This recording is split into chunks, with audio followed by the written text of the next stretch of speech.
কি দাদা তুমি পুলিশ হবা? পুলিশ অঙ্কিত ঘোষ।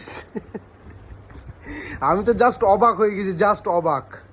আমি নিউজটা দেখার পর আমি তাই তোমাদের সাথে শেয়ার করছি।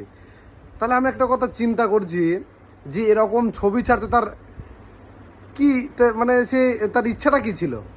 সে কি চাইতো? এরকম ছবি ছেড়ে কি বোঝাতে চাইতো? মানে কি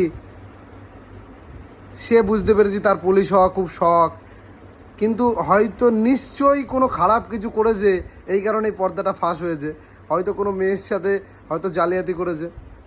মেয়েটা যখন জানতে পারে যে পুলিশ না, এ মানে জাস্ট পুলিশের ড্রেস পরে ছাড়ে আর মিথ্যা জালে আমাকে ফাঁসিয়েছে, এরকম কোনো কাহিনী হতে পারে। তারপরে মনে হয় পুলিশকে জানায়, তারপরে পুলিশ হয়তো তদন্ত শুরু করে। ভাই কত মেয়েদের মন ভাঙলে তুই মানে ভাবতে পারছিস চিন্তা করে? অনেক মেয়েরা আছে, কিছু কিছু মানে মেয়েরা আছে যারা ভালো ভালো চাকরিওয়ালা ছেলেদের দেখে মেসেজ করে তাদেরকে জালে ফাঁসিয়ে তাদেরকে বিয়ে করে।